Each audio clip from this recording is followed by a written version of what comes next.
Raja Maha Besar. Mari semua bertepuk tangan. Yeay.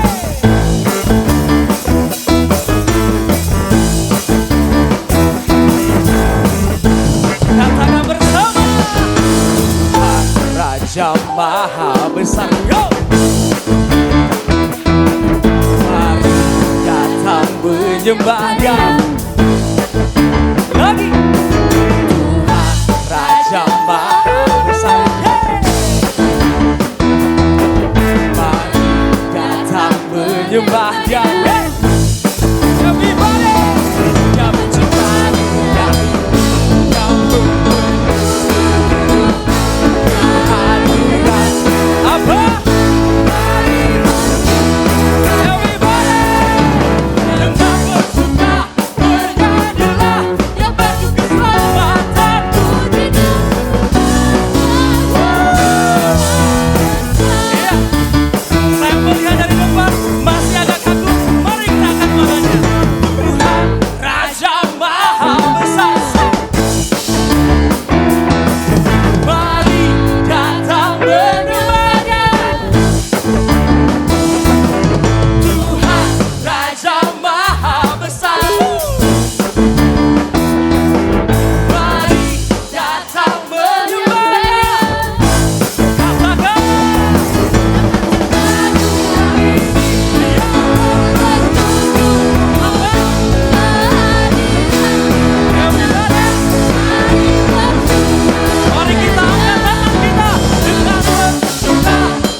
Kita, saudara bersuka cita, Amin. silakan duduk kalau bersuka cita.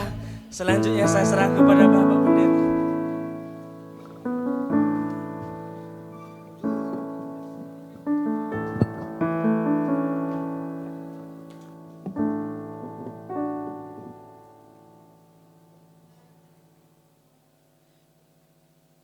Saudara-saudaraku, kita akan lanjutkan dengan waktu yang sesingkat-singkatnya. Luar biasa karena dalam pelajaran kami memberikan materi-materi di Palangkaraya butuh 2 hari. Bayangin begitu banyak nanti pertanyaan. Saya percaya yang tadi aja saya ke kamar mandi sudah mulai banyak pertanyaan. Bagus, bertanyalah Anda. Kalau tidak bisa kami jawab berarti pertanyaan itu tidak perlu dijawab. Saudara-saudara, banyak pertanyaan nanti itu. Tapi Pak begini, nggak apa-apa. Ada sesi tanya jawab nanti. Saya lihat dari panitia itu ada sesi tanya jawab. Nggak apa-apa, lebih bagus begitu. Ditanya saja nanti, ya. Mau bagaimana nanti apa? Tanya. Tapi jangan di luar daripada konteks ini kita belajar. Jangan pula bagaimana caranya Pak? Ada proposal kami Pak. Bagaimana caranya? Aku tengking orang yang begitu sih. Nggak ada cerita itu. Ini nggak ada bicara proposal. Kita mau bicara tentang apa yang kita belajar. Karena ini dasar, basic. Nah, basic yang kedua yang memang sering menjadi sebuah perdebatan. Itu, coba, Sam. Masih hidupnya? Ya, tapi poin yang keempat. Ya, itu bicara tentang Allah Tritunggal. Karena itu sering menjadi sebuah perdebatan, tetapi juga banyak yang menjelaskan atau menyampaikannya salah-salah. Mengapa? Ya memang di satu sisi tidak bisa dipungkiri sebuah titik lemah dari sinode juga. Makanya sinode tidak bisa menyalahkan saudara karena nggak dibagiin begitu. Tetapi kalau seandainya itu ada dibagikan, maka Anda masih belum mau, berarti itu sudah jelas adalah pilihan saudara untuk tidak mau mengikuti. Ingat bahwa GKB menganut paham yang disebut Allah Tritunggal. Bukan Yahweh Tritunggal. Bukan Jehovah. Jahe, apa semua itu, bukan. Karena membuat kita berkelahi. Nanti kita akan lihat. Nah, menjadi sebuah basic yang harus Anda mengerti bahwa konsep Tritunggal itu berasal dari firman Tuhan, Alkitab. Tidak ada memang di secara etimologi atau susunan kata, kosakata itu disebut Allah Tritunggal. Tidak ada. Tetapi jauh kalau kita baca dengan secara eksplisit dan implisitnya di sini itu ada semua konsep itu dalam hidup bergereja sebenarnya.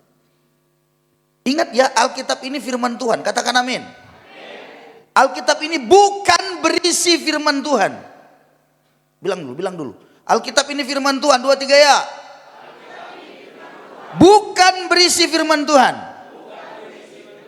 Apalagi sebagian firman Tuhan. Karena teologi liberal menyusup ke dalam gereja, itu sudah mengatakan Alkitab ini berisi firman Tuhan. Artinya banyak mereka yang tidak percaya ada kisah-kisah kejadian yang ada dalam Alkitab. Mereka tidak percaya. Maka yang mereka percaya itulah firman. Yang tidak mereka percaya itu bukan firman. Oke? Alkitab ini sudah teruji. Sangat teruji dalam prosesnya penulisan dari para hamba-hamba Tuhan zaman dahulu kala. Sang penulis asli daripada Alkitab di dalam setiap kitab-kitab. Contoh Musa, sang penulisnya adalah kitab Kejadian, sang penulisnya adalah Musa. Nah, penulis yang asli dalam dia menuliskan semua sesuai dengan diilhamkan oleh Roh Kudus, dia menuliskan itu, tulisan aslinya itu namanya autograf. Apa itu? Autograf. Autograf itulah salinan yang asli ditulis oleh sang penulis pada awalnya. Tapi Anda harus tahu bahwa tidak ada dulu alat yang atau buku begitu ya. Apalagi seperti kita sekarang komputer yang bisa menulis itu betul-betul tahan lama. Betul ya? Dan biasanya itu dituliskan dalam kulit binatang yang dikeringkan. Dan ditulis pada itu. Atau kalau di Jawa itu daun pohon lontar katanya. Ada pada batu. Tentunya itu akan rusak. Sebelum rusak hancur, maka disalin. Tulisan asli tadi disalin pelan terus. Tulisan yang disalin itulah salinannya disebut manuskrip. Apa saudaraku? Manuskrip ini disalin, sudah mau rusak, disalin lagi dan disalin lagi. Salinan yang tertua dalam perjanjian lama, karena itu kita perjanjian lama yang tertua, perjanjian baru itu kan setelah Yesus, sudah mulai agak modern begitulah ya. Dan sudah mulai ada terjemahan-terjemahan yang lain. Salah seorang pemimpin agama bernama Eliezer dalam kerajaan Alexandria, sang raja kekaisaran ini meminta supaya itu ditulis di dalam bahasa Yunani. Kenapa? Karena bahasa internasional dulu itu adalah bahasa Yunani. Kekaisaran Romawi memerintah, maka kekaisaran Romawi ingin budaya Romawi itu ada di seluruh daerah-daerah di tempat jajahannya. Karena bahasa internasional, maka Alkitab pun diterjemahkan ke dalam bahasa Yunani. Disebut Septuaginta. Ucapkan bersama saya. 2, 3 ya. Septuaginta. Jadi salinan perjanjian lama yang begitu banyak, kurang lebih 1409 Yesus lahir, sebelum, bukan sesudah. 1492 tahun sebelum Yesus lahir itu dimulai tulisan itu. Dan manuskripnya disalin, bayangkan, disalin. Salinan yang tertua itu tahun 900 sesudah Masehi. Itulah salinan yang tertua pada waktu itu. Tapi Tuhan tuh hebat. Hebat sekali. Ditemukan di gulungan laut mati. Ada seorang peternak domba di daerah Arab, ada gua di situ, dan kemudian dia menemukan salinan dari perjanjian lama, dan itu berasal dari berapa? 100 tahun. Tahun 100 sebelum Masehi. Sekali lagi, tahun berapa? 100 sebelum Masehi. Sebelumnya orang menggunakan salinan manuskrip yang tahun 900 setelah Masehi. Berarti 900 tahun setelah Yesus. Tahun 900. Berarti ada berapa rentannya? 1000 tahun. Diperiksa salinan sebelum Yesus lahir 100 tahun. Salinan dicocokkan dengan 900 tahun setelah Yesus lahir. 1000 tahun rentannya diperhatikan. Luar biasa. Salinan itu tidak memiliki perbedaan-perbedaan yang berarti. Hanya kecil-kecil saja perbedaannya. Kenapa? Contoh, lupa membuat koma. Mungkin yang salinannya ngantuk-ngantuk. Oleh karena koma. Salah. Ada kurang namanya apa? Dan, yang lupa atau kurang itu. Tapi isi secara keseluruhan sama. Hebat. Alkitab kita ini sudah teruji seiring dalam waktu yang panjang. Makanya kalau kau masih saja tidak percaya apa kata Alkitab ini, gak tahu lagi aku nengok kau. Gak ngerti lagi. Masih kau lebih percaya lagi tulisan-tulisan lain. Sekarang jangan lupa, saksi Yehova membuat tulisannya menurut dia sendiri, berbeda dengan yang asli.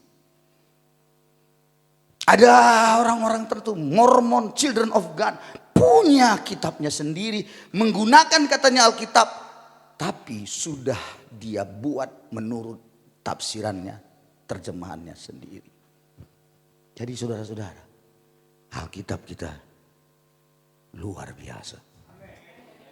Jadi jangan kau ragukan ini hanya berisi firman, enggak. Alkitab adalah firman Allah.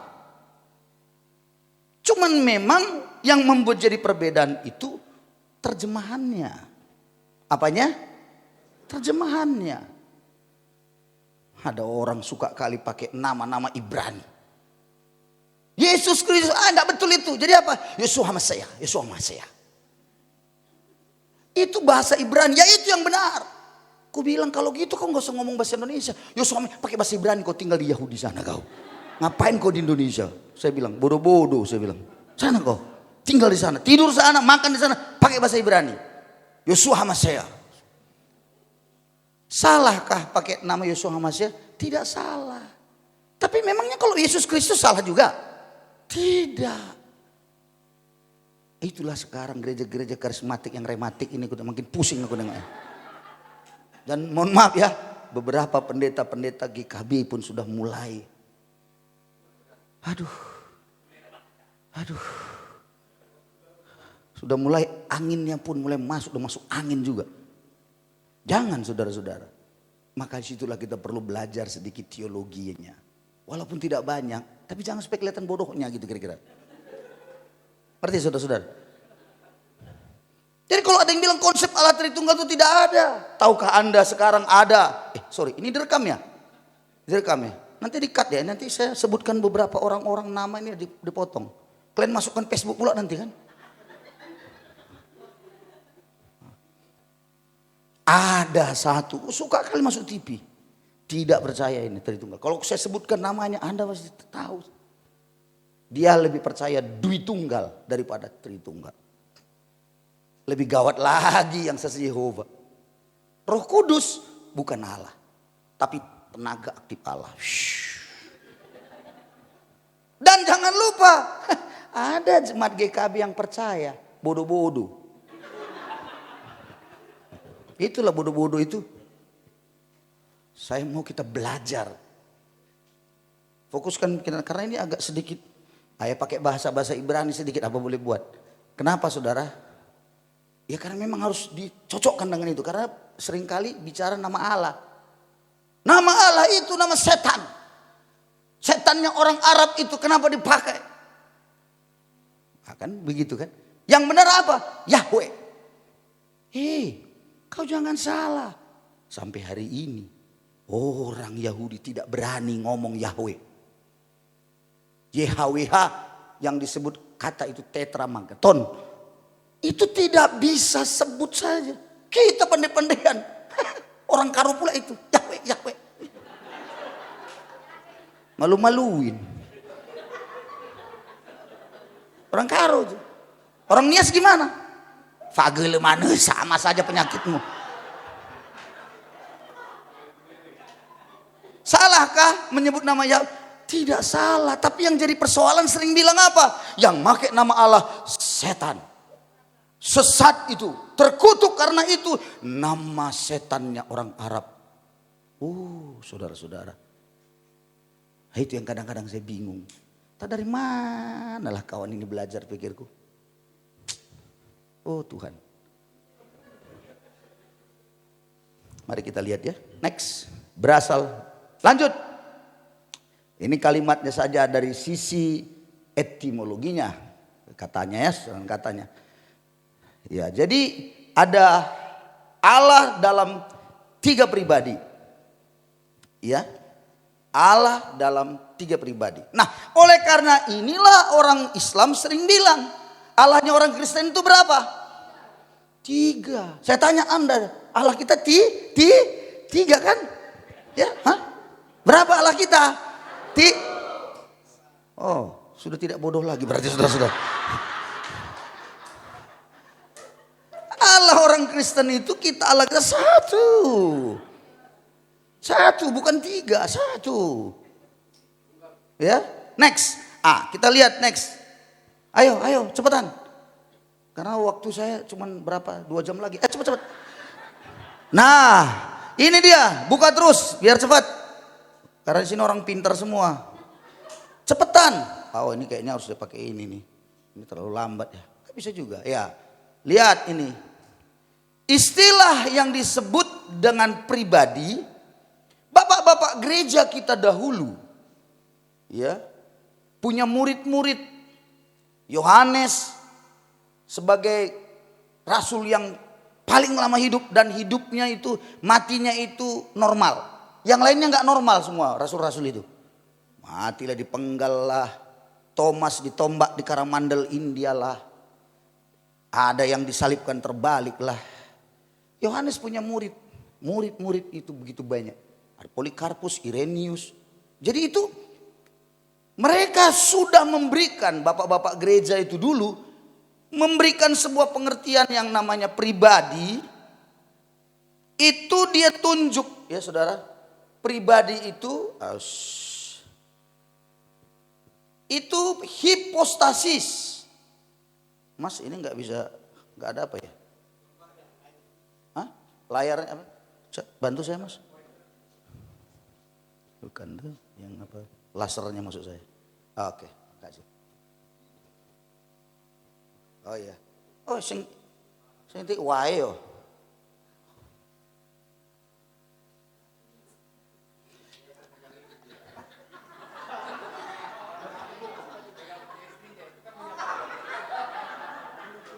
Memang di akhir zaman ini banyak pengejek-pengejek. Timbul banyak pengejek-pengejek di akhir zaman. Jadi Anda kalau dengar begitu, Anda sudah tahu akhir zaman sudah dekat.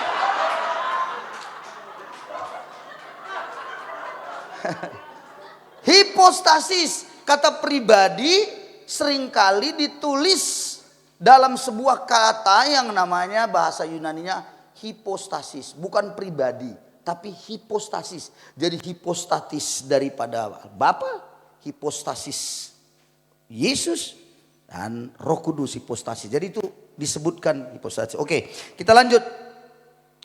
Allah kita itu Esa. Satu, bukan tiga. Salah ya. Di sini disebut, ini bagus sekali. Ini saya suka sekali ini karena bahasa Ibraninya tegas sekali. Ya, Ulangan 6 ayat 4 ini, dengarlah hai orang Israel, Tuhan itu Allah kita, Tuhan itu Esa. Esa, Shema Israel Adonai Eloheno Adonai Ehad. Ehad itu satu, ini menggunakan kata Esa. Shema Israel, dengarlah Israel, ya. Adonai, perhatikan saya baik-baik. Orang Israel, orang Yahudi, dalam konteks perjanjian lama, ada selalu 3 kata yang sering muncul. 3 yang digunakan dalam penunjukan sang pencipta kepada pencipta. Yang pertama adalah Elohim. Yang kedua adalah Yahweh. Dan yang ketiga adalah Adonai. Menariknya, orang Israel, Yahudi, nggak akan pernah mau menyebut nama Yahweh itu. Karena apa? Kudusnya luar biasa, dan jangan menyebut nama Tuhan itu sembarangan. Maka ketika berjumpa dengan kata Yahweh, orang Yahudi akan menyebutnya bukan Yahweh, tapi menggantinya dengan nama Adonai. Jadi kita ini yang pandai-pandaian di Indonesia, Yahweh, Yahweh, Yehova, Yahweh. Yang lain itu sesat. Enggak. Anda mau pakai nama Yahweh pun tidak ada masalah. Anda mau pakai nama Adonai, tidak ada masalah. Pakai Elohim, tidak ada masalah. Pakai nama Allah, tidak ada masalah juga. Tapi seringkali kita merasa ke-Yahudian. Padahal janggutmu pun tidak ada. Ya, saudara-saudara ya. Ayat yang lain mengatakan begini. Nih, 1 Korintus ini. Tentang hal makan daging, persembahan berhala, kita tahu tidak ada berhala di dunia dan tidak ada Allah lain daripada kita yang Esa. Seorang pengantara bukan hanya memiliki satu orang, melainkan Allah adalah satu. Jadi ada Esa, ada satu. Lalu ada sebuah penyebutan. Lalu begitu nama Allah itu dari mana datangnya? Ada sebuah pertanyaan memang. Itu sebabnya saya coba kita lihat ya. Nah, kita perhatikan baik-baik. Bahwa ketika kita bicara tentang Tritunggal, tiga, jamak, maka kita bisa melihat dalam bahasa aslinya sedikit. Dalam ayat perjanjian lama menolong kita. Kejadian 1 misalnya. Ini Kejadian 1 ayat 1. Pada mulanya Allah menciptakan langit dan bumi. Bahasa Ibrani yang menarik sekali bagi saya. Disebutkan Beresit bara Elohim et hasamayim wet ahares. Beresit bara Elohim. Kata Elohim ini menggunakan Allah dalam terjemahan Lembaga Alkitab Indonesia LAI. Kata Elohim itu ternyata adalah jamak. Tata tunggalnya adalah Elohah. Elohah itu tunggal, Elohim itu jamak. Nah, saudara-saudaraku, Anda dan saya perlu sadar. Ketika Allah, pada mulanya Allah menciptakan, berarti di dalam kata Elohim ada di dalamnya unsurnya, di dalamnya itu jamak. Tuh, tapi tadi Allah kita Esa, Pak. Iya, tapi Esa di dalamnya ada 3 pribadi. Pada waktu Tuhan menciptakan manusia disebutkan Baiklah, apa katanya? Saya atau kita? Kita menciptakan manusia menurut gambar dan rupa kita. Jadi kata kita itu artinya tunggal atau jamak? Jamak. Lah pertanyaan lagi, siapakah kita itu? Nah, itu yang tadi saya bilang, tidak dikatakan Tritunggal, tapi sudah tersirat di dalamnya konsep Tritunggal itu. Lalu Elohim. Nah ini nama Elohim. Ini waktu saya belajar, menarik ya. Waktu saya belajar sedikit dalam terjemahan bahasa Indonesia LAI. Dan saya coba bandingkan, lihat dalam konteks daripada Ibrania sedikit ya. Luar biasa sekali. Luar biasanya begini. Kalau ditulis kata Elohim, itu bicara tentang penciptaan Allah yang maha kuasa. Tapi begitu tulisan situ ada kata Yahweh, itu bicara hubungan. Ngerti maksudnya? Kalau Anda baca Kejadian 1, nanti Kejadian 2. Waktu Kejadian 2, Tuhan Allah datang, ya kan? Di Taman Eden, sebutannya tidak Elohim, tapi Yahweh. Itu bicara hubungan.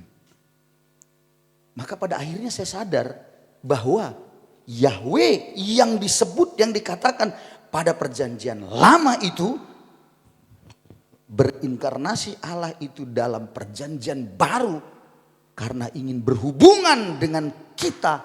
Dia bernama Yesus. Allah yang hebat itu menjadi manusia. Pada mulanya adalah firman. Firman itu bersama-sama dengan Allah, dan firman itu adalah Allah sendiri. Dan ayat yang selanjutnya berkata, firman itu telah menjadi manusia dan diam di antara kita. Haleluya. Dan ingat baik-baik, Yesus itu bukan hasil hubungan suami istri. Kalau hasil hubungan suami istri, dosa. Ingat tadi kan sudah bilang berdosa. Kenapa Yesus tidak berdosa? Bukankah dia manusia? Itu kata orang sana lagi. Katanya semua manusia sudah berdosa. Tapi Yesus kan manusia, berdosa. Nggak beres ajaran Kristen ini. Ingat baik-baik, Anda harus mampu menangkal.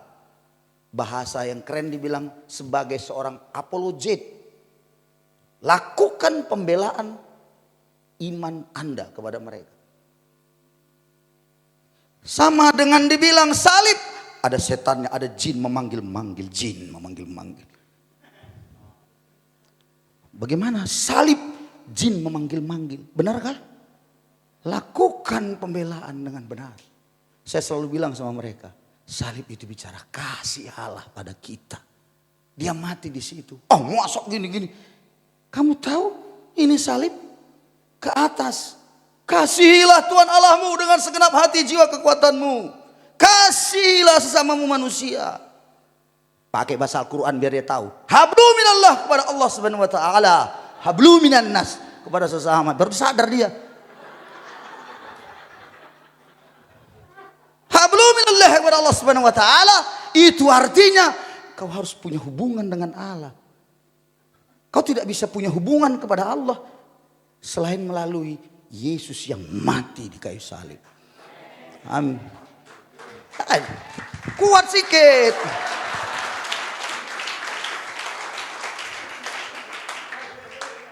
Jadi bukan ada jin yang memanggil-manggil, ada ustadz yang bilang jin memanggil-manggil. Lakukan apologet, lakukan pembelaanmu.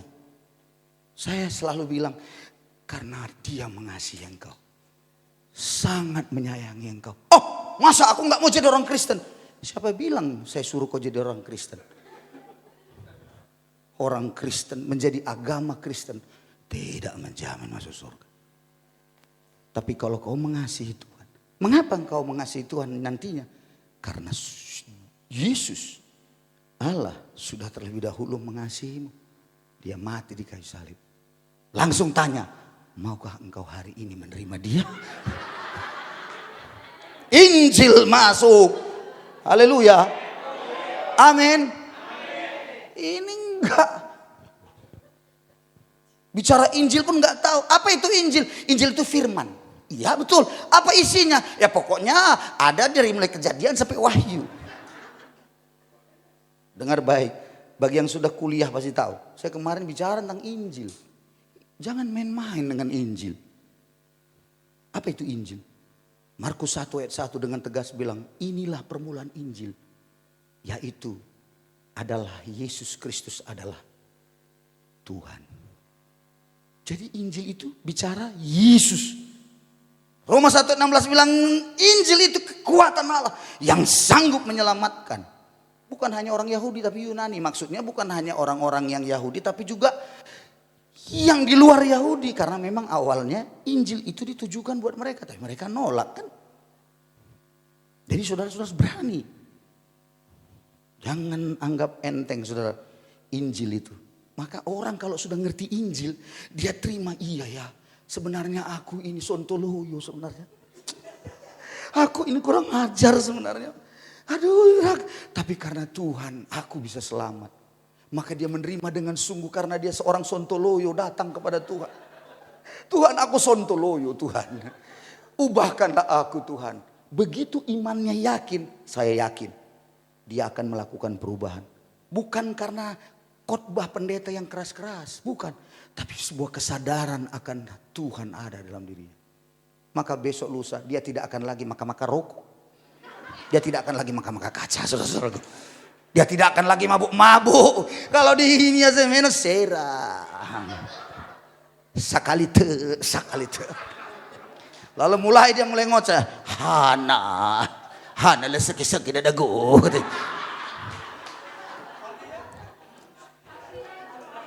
Tanya sama orang Nias.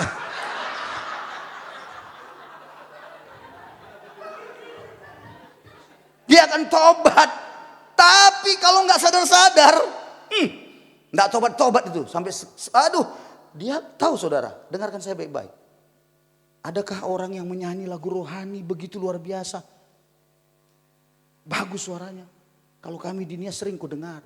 Tapi begitu ku dekati, ternyata lagi mabuk. Suaranya mantap. Yesus. Anda tahu masuk surga itu? Saya yakin enggak. Dia sedang menuju ke neraka. Walaupun mulutnya nyanyiannya rohani.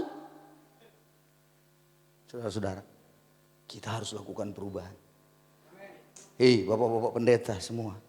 Khotbahkanlah Injil yang benar. Jangan kau khotbahkan perpuluhan-perpuluhan saja. Khotbah yang betul. Khotbah perpuluhan.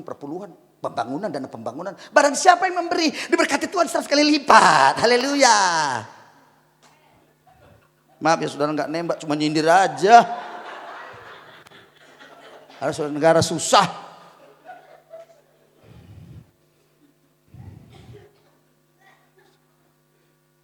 Nah ini yang disebut YHWH tadi. Ada 3 nama yang saya sebut. Ini ada 1 YHWH. Disebut sebagai tetragrammaton. YHWH. Ya, oke. Ini dia disampaikan ini dikenal secara pribadi melalui pertemuan Musa di Gunung Sinai. Siapakah engkau? Allah bilang, I am who I am. Aku adalah aku. Maksudnya apa itu aku adalah aku? Aku adalah aku artinya aku ada sebelum segala sesuatu, sebelum kekekalan. Aku ada. Jadi dia kekal sampai kekal. Aku adalah aku itu. Jadi saudara-saudara, YHWH dipakai Yahweh sering juga ya. Dan yang terakhir, yang sering digunakan adalah Adonai. Adonai diterjemahkan Tuhan atau Tuhan. Ya. Kalau terjemahan bahasa Indonesianya Tuhan, T-nya, U-nya huruf besar semua. Itu merujuk kepada Yahweh. Tapi Tuhan seringkali dalam huruf kecil saja. Anda bisa cek ya di dalam LAI Anda. Itu merujuk kepada Tuhan Adonai. Dan seringkali orang Israel menyebut Yahweh itu adalah Adonai. Tidak berani mengucapkan YHWH itu, tidak berani. Karena begitu kudusnya Allah itu. Oke. Selanjutnya, nah ini yang saya bilang tadi. abad ketiga, Eliezer imam besar bait Allah mengutus para ahli kitab ke Mesir atas undangan Raja Ptolemeus. Ini dia menerjemahkan Alkitab Perjanjian Lama, Perjanjian dari bahasa Ibrani Yunani disebut Septuaginta. Dalam terjemahan itu ada diterjemahkanlah Elohim, El menjadi Theos, dan Yahweh Adonai menjadi Kurios. Jadi itu bicara terjemahan. Kalau disebutkan Theos, kalau disebutkan Adonai enggak ada masalah. Lalu dari mana datangnya ceritanya Allah, Pak? Dalam waktu Yesus ada 3 bahasa yang ada di dalam zaman Yesus. Yang pertama adalah bahasa Aramaik, bahasa Aram, bahasa ibunya.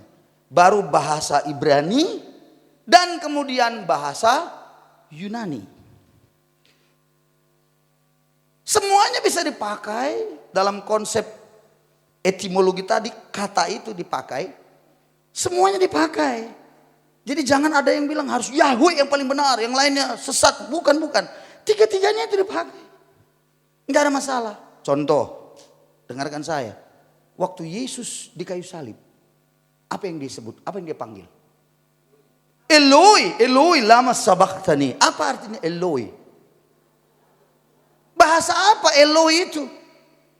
Kenapa enggak dibilangnya kalau seandainya tadi salah, harusnya dibilang Yesus, Yahweh, Yahweh. Kan begitu. Kenapa dia menyebut Eloi? Karena Eloi itu bahasa Aramaik, bahasa ibu. Jadi saat disebutkan Eloi, kalau Anda memanggil Allah, Eloi, Eloi, bagus. Tidak ada salah. Cuman pindah Anda ke Aram sana, ke Aramaik sana. Karena itu kan pakai Eloi kan. Kan itu maksudnya. Mengerti maksud saya? Nah sekarang Anda ada di mana? Indonesia. Iyalah, tebing lah Indonesia lah. Itu kalau kurang-kurang makan begitu dia.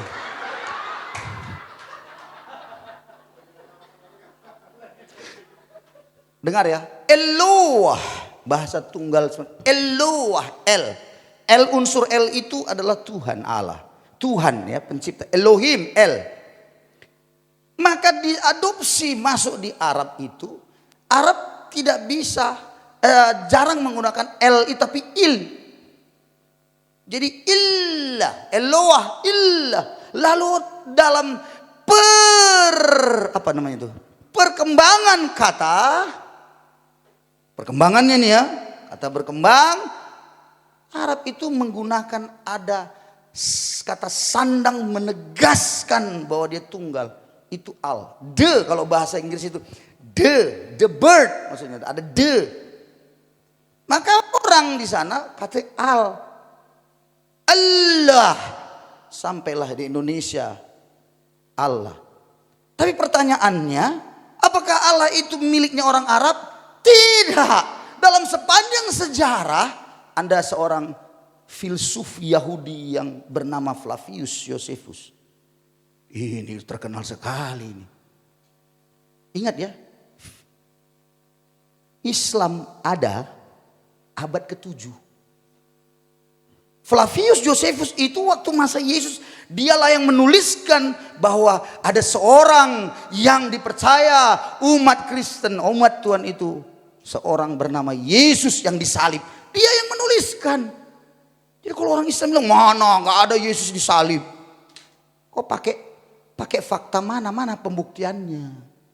Sedangkan Yahudi saja seorang filsuf itu, dia mengatakan Yesus disalib. Dari mana lagi? Dan saya beritahu, gereja-gereja zaman abad permulaan sudah menggunakan kata Allah di dalam pemberitaan Injilnya. Jadi bukan Arab, bukan Islam, bukan milik Islam itu. Islam ada abad ke-7. Cuman kadang-kadang saya bingung. Bagaimana tentang Abraham? Mereka bilang, teman-teman itu bilang, Abraham itu Islam loh Pak. Oh iya, Oh iya, iya itu Islam.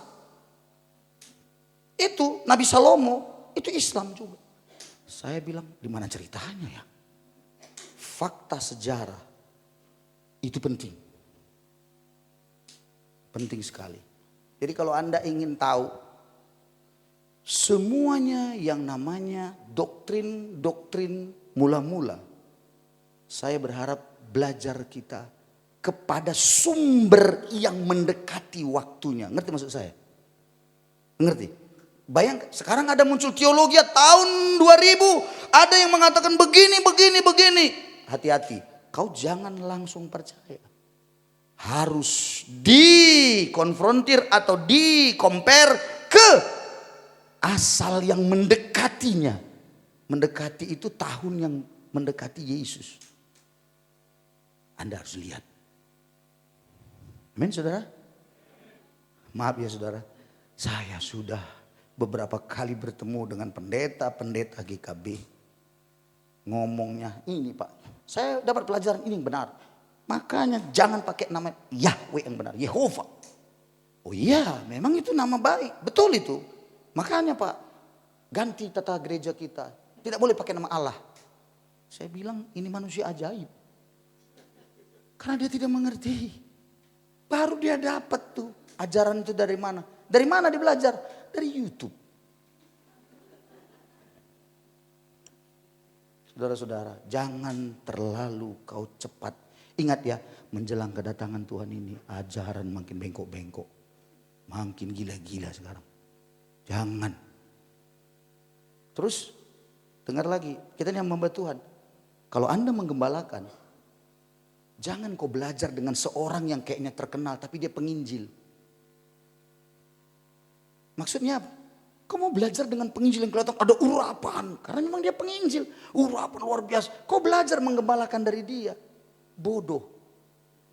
Pasti kau akan dibawa entah kemana-mana. Karena dia cuma khotbah saja jago. Bagaimana menggembalakan. Bagaimana menghadapi.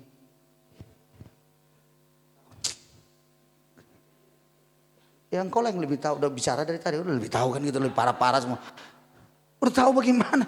Dia gak ada cerita, semburukan saja, dal, pikir dia. Karena penginjil, ada urapan dalam Yesus. Wah begitu. Kau belajar dari situ, salah. Kalau engkau seorang gembala, belajarlah kau dari gembala yang lain. Yang sudah menerima atau punya banyak pengalaman asam garam dalam pelayanan. Dan ingat ya saudara, jangan suka kau lihat gerejanya. Mentang-mentang gerejanya besar, jemaatnya besar. Kau kok di kampung? Kau mau belajar apa? Saya mau belajar Pak. Belajar apa? Bagaimana saya mau melayani di kampung? Di situ sudah ada ibadah bahasa Inggris. Sementara kau bahasa Indonesia tak tamat di situ. Belajar itu jangan kau suka memuja melihat sesuatu yang kelihatan besar. Saya kalau pergi ke daerah, pasti saya mau belajar dari orang yang di situ. Bukan karena jumlahnya banyak. Bukan. Tapi saya suka melihat dua. Ini saya selalu belajar dua. Apa? Di dalam jemaat itu bagaimana ya? Jemaat itu dengan gembalanya ya. Gimana ya? Kau jangan takut. Bapak gembala. 25-30 orang yang kau gembalakan. Fikir kau ke Medan. Di situ ada 2000. Jangan kau bangga dengan yang 2000 itu. 2000 di Medan, penduduknya 1 juta. Sementara kau di kampung 30, penduduk yang di situ cuma 200 orang. Bandingkan persentasenya. Anda luar biasa di kampung. Nah ini, kelihatan sekali yang sudah mulai agak-agak apa itu. Bersemangat dia. Jangan kau lihat itu. Satu lagi, saya paling tidak suka selalu seolah-olah merasa pendeta luar negeri lebih sakti daripada pendeta dalam negeri. Saya ini baru dari Australia datang bikin acara seminar. Ingat ya, orang-orang luar negeri kadang-kadang merasa dia datang, dia merasa bos. Ketika dengan teman-teman saya dari Korea Selatan bersama dengan saya sudah bilang, Dari awal kita ini bagaimana? Teamwork. Oh good. Teamwork. Tapi akhirnya dia aja bos. Dia cuma ngatur mungkin. Akhirnya aku bilang, ini punya siapa pelayanan? Punya kita. Tapi kenapa tidak kau dengar apa yang ku bilang? Karena dia merasa hebat. Titelnya mantap pula, profesor doktor karburator kotor bocor STMT MTQ buka kurung almarhum.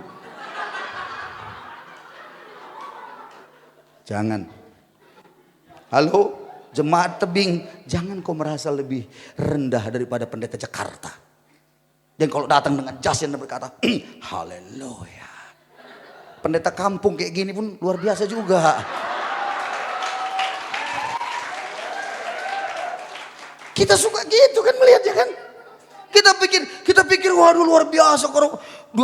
Waduh gerejanya besar. Saudara-saudara, saya sudah lihat pendeta yang di kampung ada berapa tempat. Bukan dari gereja kita, tapi saya lihat itu. Saya justru angkat topi. Kalau saya di situ, mungkin sudah muntah mencret saya di situ. Tapi dia semangatnya. Membuang diri di ladang Tuhan saudara. Itulah dia buang dirinya di situ. Semangatnya luar biasa. Sampai kadang-kadang saya sedih. Sakit juga, jemaat juga kadang-kadang. Auzubillahi minasyaitonirrajim. Astagfirullah, nggak ngerti. Tapi buat saya angkat topi. Mantap. Dan itu selalu kalau kau ke Gunung Stoli Bapak, beritahu saya. Itu yang kadang-kadang saya ajak, ayo makan ya, udah makan. Belum Pak, ayo makan. Ya di mana makannya? Di suatu tempat lah, yang kan dari kampung kan. Tapi kalau yang datang dari kota ini ke Gunung Stoli, ya kalian harus cari saya dong, saya makan, bukan saya yang makan. Kalian yang harus di mana makan Pak, di mana? Karena tidak pernah ada. Ya ajak saya makan kemana yang tidak ada kan begitu.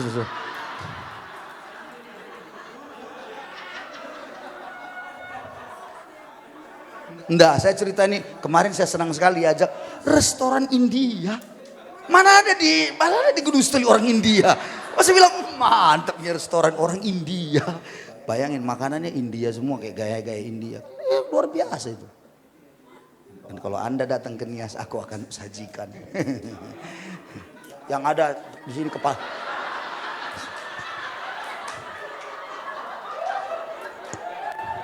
Dan jangan lupa masih ada bulu-bulunya.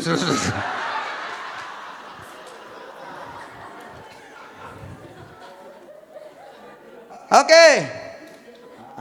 Udah kayaknya udah cukup ini. Ini saya sudah jelasin nih. Ini terusin. Jadi saudara-saudaraku memanggil Yahweh. Yesus tidak memanggil Yahweh tapi Eloi, Eli. Ini bahasa Aram. Jadi kemudian istilah dalam Theos Korios dipakailah oleh para penulis Alkitab Perjanjian Baru. Jadi Paulus, Petrus, dia tidak menggunakan lagi nama seperti tadi saya bilang Yahweh apa. Karena dia mulai mengikuti zaman itu. Terjemahannya dia sesuai. Makanya kalau masuk Alkitab, kitab itu diterjemahkan masuk ke orang Batak, maka ditulis Debata Dabulun, kan gitu kan? Debata Nami. Salah nggak itu? Tidak. Debata. Masuk kepada orang Inggris memanggil nama Yesus apa?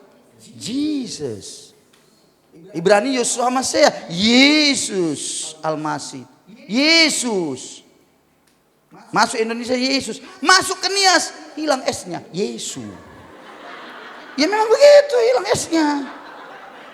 Salahkah? Enggak. Ya enggak ada persoalan di situ. Kalau di Jawa apa? Gusti. Ya benar gak? Gusti Yesus, Gusti. Jadi jangan jadi aneh-aneh ya. Jangan boleh pakai Gusti. Ya, lebih ngeri lagi. Pernah saya khotbah di satu gereja. Langsung begitu duduk, Pak Pendeta. Di sini kita tidak menggunakan perjanjian lama ya Pak ya. Kenapa? Kan hanya kata Yesus yang firman. Yang lain perjanjian lama bukan firman itu Pak. Oh ya kata Yesus. Oh ya oke. Baik. Khotbah lah. Saudara-saudara, Yesus itu berkata begini, dia mati dan waktu dia bangkit dia berikan tanda. Mari kita buka ayatnya. Yesus berkata, ketika ditanya tanda manakah itu, Yesus bilang ada hanya tanda Yunus di perut ikan. Bahwa 3 hari Yunus di perut ikan, demikianlah nanti.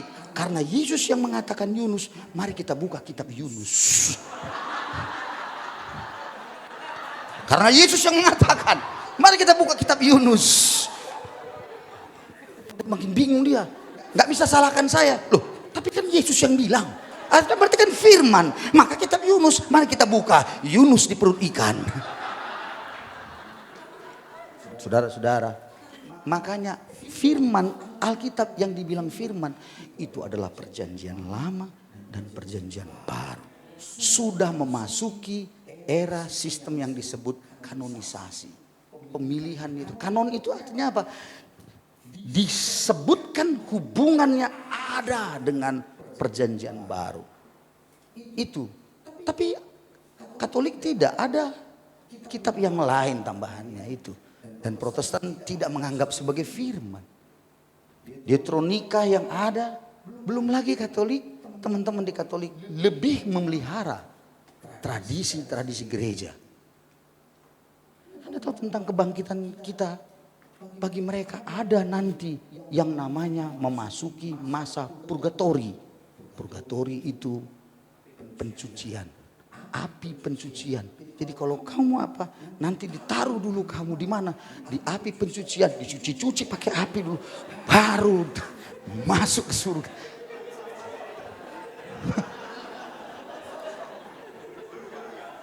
Bagaimana saudara? Diuji dia, hitam enggak dia kira-kira begitu. Mohon maaf, nggak nembak cuma nyindir aja, hitam enggak dia gitu.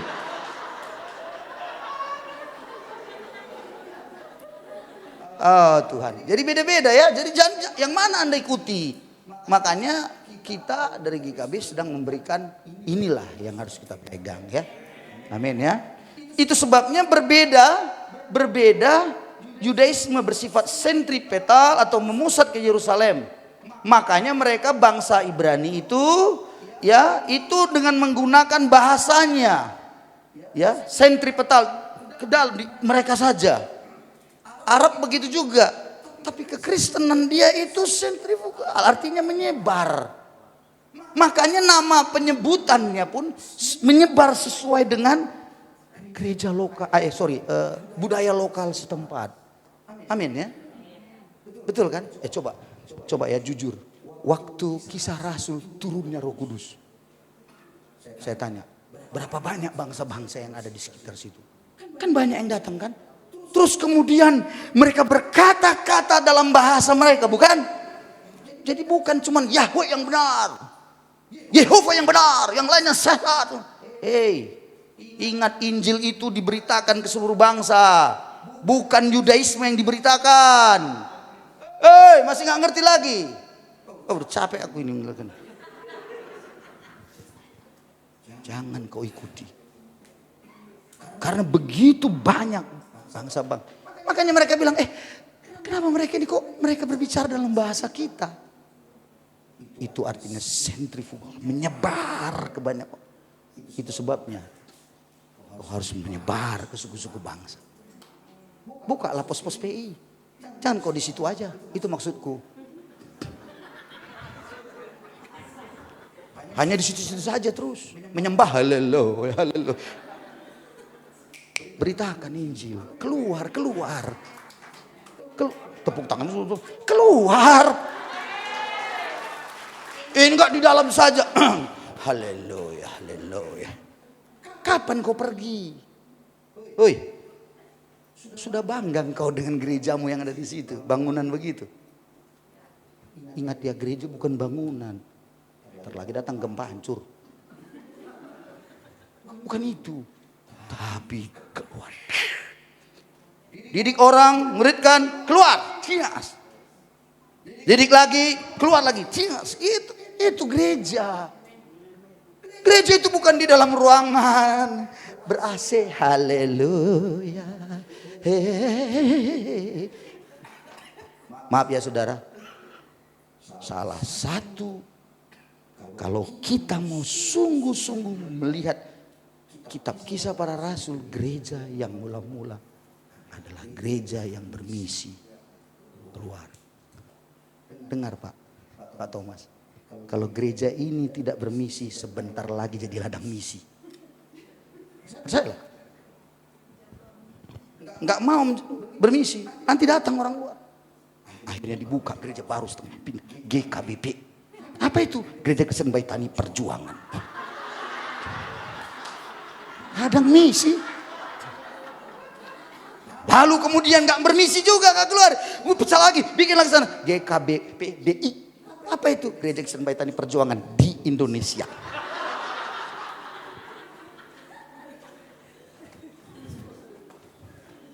Halo, Ibu Gembala, Ibu Ketua, Namo Bintang.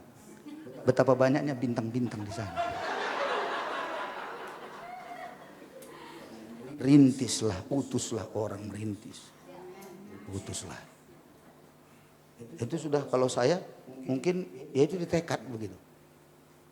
Ketika sekarang kita mau buka di Kabupaten Mandeling Natal, Anda pikir gampang tadi Pak Menro tadi bilang Kabupaten Mandeling Natal.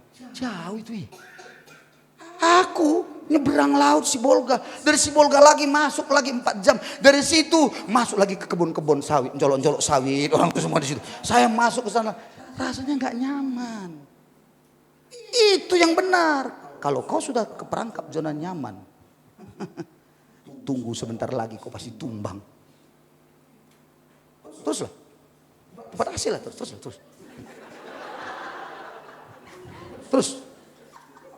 Teruslah.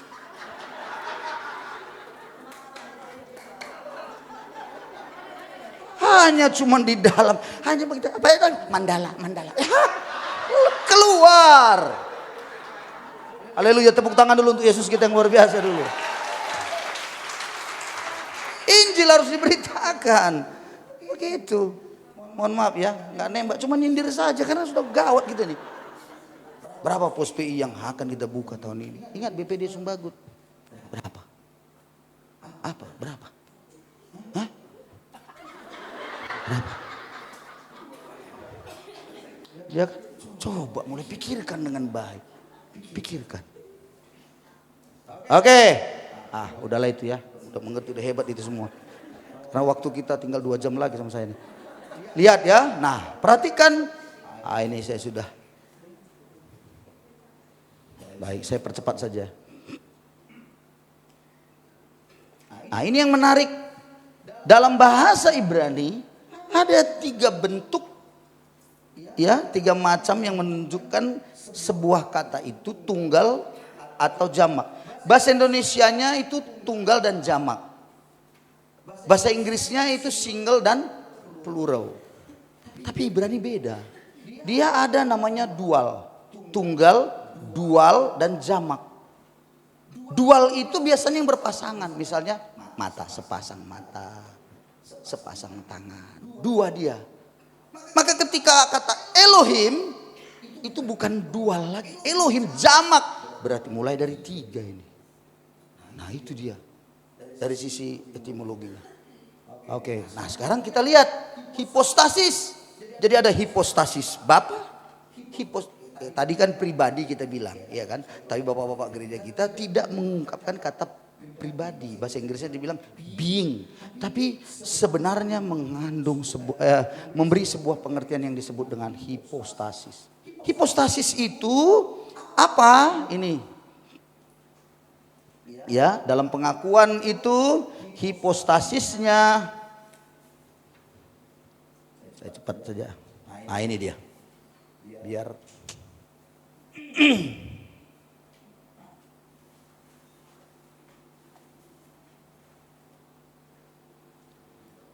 yang kita lihat adalah hipostasis itu satu kesatuan, tidak bisa dipisahkan. Jadi Allah Tritunggal satu kesatuan, tidak bisa dipisahkan. Tapi uniknya bisa dibedakan. Ngerti? Lalu tidak bisa dibagi. Dan ini yang paling penting, sama dalam kehormatan. Dudukannya Tidak ada tinggi, tidak ada rendah, sama. Ajaran salah satu pendeta yang terkenal, suka masuk di YouTube, mengatakan bahwa Yesus lebih rendah dari Bapa. Bagaimana pendapat Anda tentang itu? Karena Yesus berkata, bukan, apa kata Yesus berkata? Bapak, gimana? Bukan lebih rendah. Apa yang dibilang Yesus? Bapakku lebih besar daripada aku. Maka dipakailah Yesus lebih rendah daripada Bapa. Bagaimana engkau melakukan apologet? Ingat ya, kitab Injil Matius sering kali menuliskan dua hal menggambarkan Yesus. Yesus sering disebut anak manusia, Yesus anak Allah. Pada waktu Yesus berkata, Bapa lebih tinggi, lebih besar daripada aku, dia sedang mengungkapkan sebagai anak manusia. Tapi ketika dia berkata Bapa dan aku adalah satu, dia sedang mengungkapkan keilahiannya. Ingat, kau harus bisa mengerti anak manusia dengan anak Allah.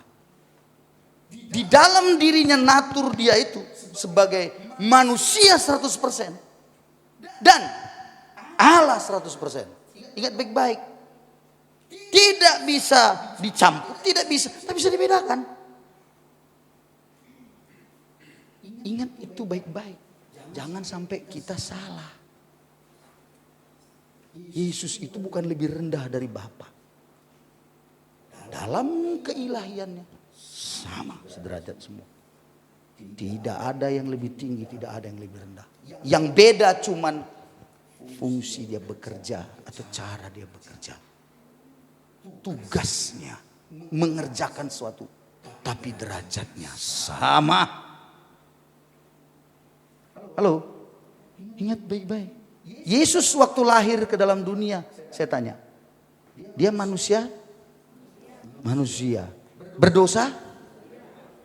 Kenapa dia tidak berdosa? Hah? Dikandung. Jadi sebenarnya begini, Yesus itu bukan hasil hubungan suami istri. Kalau hasil hubungan suami istri, dosa. Tapi Yesus kita itu adalah dikandung oleh Roh Kudus. Ada dia janin di dalam. Jadi dipinjam rahim Maria. Gitu, ada di dalam. Dan di dalam firman yang menjadi manusia itu di dalam. Lahirlah dia. Dan ingat, dari awal Yesus itu bukan keturunan laki-laki. Tapi Yesus itu keturunan perempuan. Dari mana buktinya? Waktu terjadi perang bukan perang, terjadi kejatuhan manusia dalam dosa. Allah bilang apa? Aku akan mengadakan permusuhan antara kau dengan keturunan ini. Keturunan perempuan ini akan meremukkan kepalamu dan keturunanmu akan meremukkan tumitnya. Itu waktu jatuh dalam dosa. Tuhan itu luar biasa. Sudah memberikan sebuah nubuatan penting. Seorang dari keturunan perempuan harus lahir menghancurkan kuasa kegelapan. Makanya tadi dibilang Pak Yosua, betapa baiknya Tuhan itu. Kita aja yang kurang ajar, betul gak saudara-saudara? Tuhan itu luar biasa. Dari kekekalan dia sudah tahu. Dan dia merancangkan sesuatu kebaikan. Kalau kita gagal dirancangkannya. Ini jalan keluar. Wah, hebat sekali Tuhan itu. Dan manusia menanti keturunan perempuan itu. Itu sebabnya ada pertanyaan silsilah Yesus. Kenapa beda silsilah? Ada pula ustadz satu. Aduh, kacau-kacau. Beda silsilah Yesus. Nampak kali orang Kristen itu salah-salah tulisan. Kitab Matius berbeda dengan Lukas. Silsilahnya kalau dari Matius dari atas ke bawah, Anda bisa lihat. Kalau Lukas dari bawah ke atas. Di mana letak bedanya? Enggak beda. Cuman dalam kitab Matius, silsilah itu diambil dari keturunan Yusuf bapaknya. Tapi Lukas dari keturunan Maria sebagai keturunan suku Yehuda juga. Jadi Yesus itu bapaknya keturunan Yehuda, mamanya Maria keturunan Yehuda. Karena Alkitab bilang singa dari Yehuda akan lahir. Anda harus mengerti. Anda cek silsilah itu. Kita nggak punya waktu banyak untuk membangkitkan apa yang disebut dengan Injil sinoptik. Kita nggak mungkin. Karena memang panitia lebih mementingkan itu daripada kita belajar lebih banyak lagi. Karena kita mau makan saudara-saudara. Haleluya. Karena sebentar lagi udah kode-kode begini.